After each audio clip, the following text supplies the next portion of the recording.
freedom endowed by our Creator, defined by our Constitution. I am declaring this an unlawful event. A judge issued an order saying the state could enforce its policy requiring a permit for demonstrations. Walker is acting like a typical schoolyard bully. They come in and use their thug tactics. You're under arrest. Turn off. Put your hands behind your back. They'll keep arresting people today. There'll be 1,000 tomorrow. I feel like it's a huge injustice. We've laid a positive foundation to move Wisconsin forward, and people want to continue down that path. We need to do that nationally as well. This is really the kind of candidate that the Republicans want on a national level. Something of a hero among conservatives. Is this a prelude to 2016?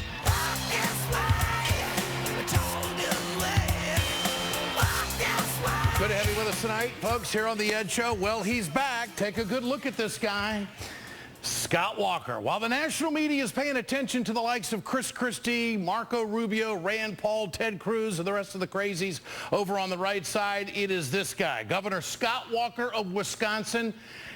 Ironically, as much as he hates labor, he's really doing the political bricklaying right now. He is quietly putting together the foundation for a presidential bid in 2016. You remember this guy. I mean, this is the guy who made his mark in 2011 by signing some of the most anti-worker legislation ever seen in this country, and conservatives absolutely adore him for it. A move, of course, which drove tens of thousands of protesters in Madison, Wisconsin to the Capitol in an effort to make sure that their voices were heard.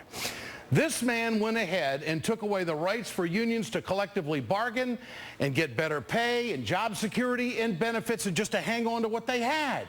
And that's why he's on the rubber chicken circuit. Scott Walker is looking to cash in on all of this. That's right, folks.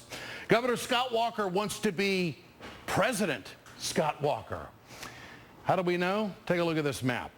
This tells you all you need to know. These are the states where Scott Walker has visited just this year and on the heels of raising millions of dollars. He is raising money and teaching other state legislators how to go after workers, how to destroy unions. This is what he talks about.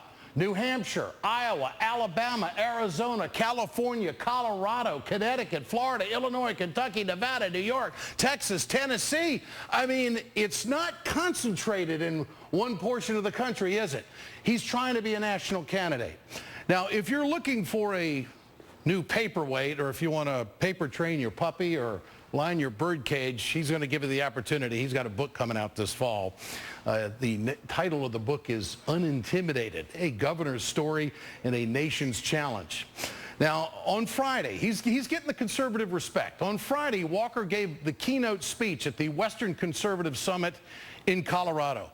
And while Walker was out campaigning and promoting himself, dozens of his constituents back in his home state of Wisconsin were being arrested in the Capitol for singing. You heard me right, for singing. 3 weeks after a federal judge said Wisconsin could legally require permits for groups larger than 20 people, all the trouble started. You see, every weekday since March 2011, a group of anti-Walker protesters have participated in what they call a sing-along at the Capitol. It's enthusiastic on their part. Now, they're being arrested. By Friday, more than 60 people had been arrested. And since when do you have to have a permit to exercise your constitutional right as free speech? I thought these righties loved free speech. This is what Scott Walker's government looks like. You know what else Scott Walker's government looks like? Well, in 2012, Wisconsin ranked 33rd among 50 states in the private sector for growth. That, of course, is the lower second half. The state continues to trail the national growth rate as well. And at the current pace, there's going to be about 124,000 private sector jobs created by the time Walker's term ends in 2015. That's half of the 250,000 jobs that Walker promised to create on the campaign trail. And Wisconsin's average wages still lag behind the national average. Walker's government rejected Medicaid expansion. His budget will force 90,000 low-income people off the state's Badger Care program and into the federal system where they will face cost increases. So basically, to recap, folks, this is the man who I think is the sleeper candidate for the Republican Party. His policies are anti-worker. He's right in on the anti-woman agenda. He is trying to privatize education in his state, and he's leaving his own constituents without affordable health care. Sounds familiar, doesn't it? He's arresting people who disagree with him for exercising their constitutional right to free speech. If that's what the Republicans want to hold up on the national stage coming up in 2016, I believe one old politician said, bring it on. He offers a perfectly packaged example of exactly what's wrong with the Republican Party. He is the corporate golden boy right now. He's not getting the publicity because he doesn't say the flashy things that Christie does. And he's not out there getting the national headlines. But behind the scenes, if you look closely at his machine, he is doing everything, I think, correctly. He's laying all the bricks. He's laying the foundation to do what he has to do. And he's kind of the say anything, do anything you tell him to do politician. Wait till he gets to New York here and gets in front of the Wall Streeters. They're going to love this guy because he bends quickly, big time. And he's a selfish guy. He doesn't like workers. He doesn't believe in the middle class. He may be the perfect candidate for the Republicans. In fact, he will be the best debater on the stage. You wait and see. Get your cell phones out. I want to know what you think. Tonight's question. Who would you like to see the Republican nomination go to? Text A for Scott Walker. Text B for Chris Christie to 67622. Or you can always go to our blog at ed.msnbc.com. We'll bring you the results later on in the show. Joining me now is TV host John Fugelsang, the Washington Post E.J. Dionne, and Ruth Conniff of the Progressive Magazine in Madison, Wisconsin. Ruth, you first tonight. You know, I think Walker deserves credit for his focus and his determination. No matter what the odds are, he has the corporate boys behind him, and he goes and stays focused and stays on task. But he has to have legislative help to get all of this done. Is this what Wisconsin's all about? Is the Badger State changing under this guy? Well, it's been transformed. I mean, we've been taken over, and you've been covering this story for a long time, Ed, so you know about the $30 million that Walker spent in the recall effort against him. I mean, he has brought money into politics in this state like we have never seen before, and 75% of that money came from outside the state. So just as he's on a national tour gearing up for his presidential campaign, he's bringing outside interests into the state, and he has a powerful machine. He now controls all three branches of government. He's in the governor's mansion. Our legislature, which used to be Democratic, is now Republican in both houses. And the Supreme Court has also been stacked with his cronies. And there's a lot of outside money that's gone into buying those seats. So he's got incredible power. And for that handful of people who continue to show up at the Capitol to sing Solidarity Forever, it turns out that he can also physically drag them out of our Capitol building. So it's pretty amazing to see what's happening here. What has been the reaction, Ruth, of the people there in Madison to these arrests that have taken place? And are they blaming Walker for this? Absolutely, Ed. The day after Walker had those 22 singers arrested, and by the way, I have my Solidarity sing-along songbook here in case we want to have an illegal sing-along in a couple of minutes. He arrested these folks. These are people I know. These are retired teachers, the editor of the magazine I work for, the Progressive Magazine, you know, folks who work downtown, really peaceable people who've been coming to the Capitol and singing their songs day after day for 2.5 years. Really nice people who've been happy to step aside if there's a wedding or another public event in the Capitol building. He has dragged them away. The next day after he dragged away these 22 singers, there were 200 people in the Capitol. So he's doing the opposite of discouraging folks. EJ, looking at this blueprint that he is following, he's doing exactly what the Koch brothers want. He's going after public employees. He's going after organizations. He's going after dissenting voices. He's cutting education. He's trying to privatize everything. Is he the sleeper? Is he a guy that the Republicans really should invest in? I think you're right that he is a sleeper. I'm kind of hear you rooting for him, Ed, because I think you'd like to argue with him for about 2 years. Well, since you brought that up, I want to tell you, next weekend we're going to be broadcasting from Minnesota. It's very interesting. What Ruth was saying about the political power of Scott Walker, just across the river, Mark Dayton has the political power. And you see a Democratic-run state and you see a Republican-run state, and there is a drastic difference as to which state is moving forward. but along the lines of a national sleeper, on the heels of a Wisconsinite being on the last ticket, do you think national Republicans would accept a guy from Wisconsin if he's doing all the right things? What do you think, EJ? Yeah, no, I think that from their point of view, it's a swing state.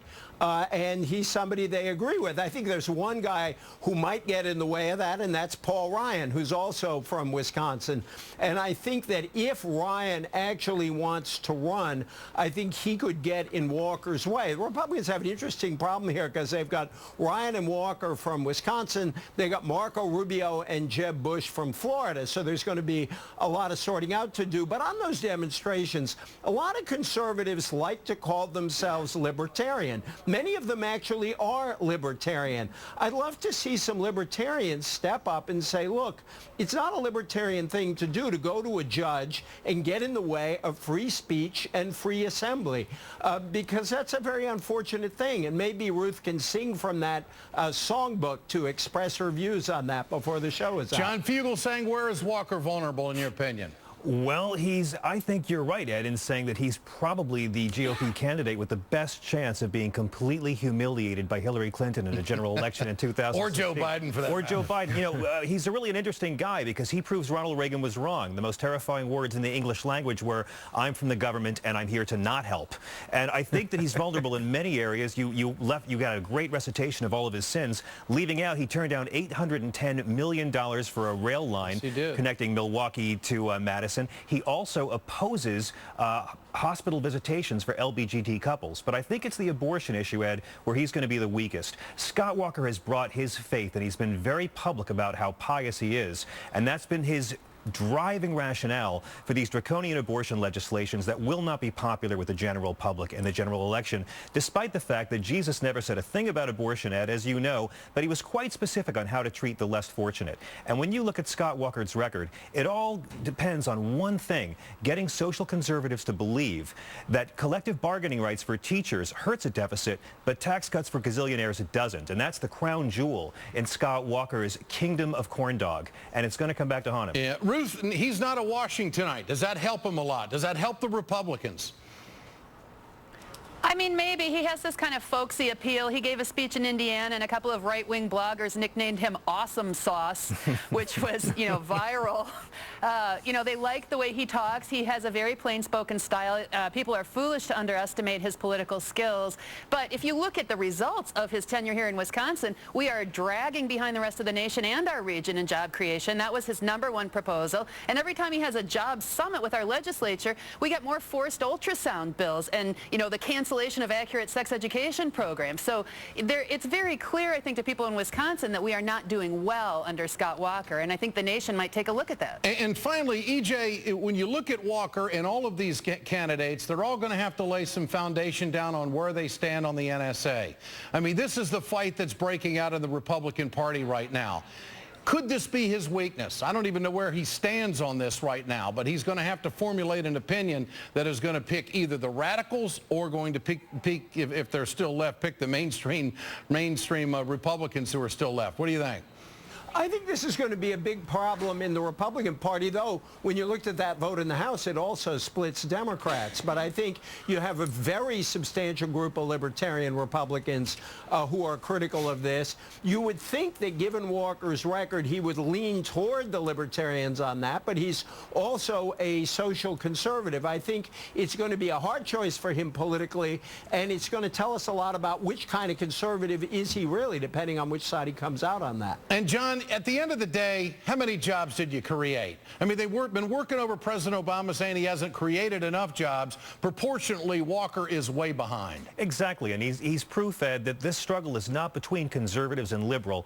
It's aristocracy versus democracy. The voters of that great state, and I was playing in Madison 3 times last year. I've been to the progressive offices. If you're looking for role models, don't look for politicians. Look for these people out there protesting every day. Yeah. I think it's great we're finally, 50 years later, seeing a crackdown on folk music. I guess if Scott Walker had been around 50 years ago, he could have stopped Bob Dylan before he influenced the Beatles. We'd all listen to Pat Boone still. But I do think that you're going to see the real heroes here, and I would love to see the eyes of America turn to those people in the Capitol. They're out there protesting injustice, petitioning for redress of grievances, as the Founding Fathers did every single day. Pretty and they basic make me stuff. proud to be an American. Yeah. John Fugelsang, Ruth Conniff, E.J. Dionne. Thanks for being with us on The Ed Show tonight. Appreciate it. Remember to answer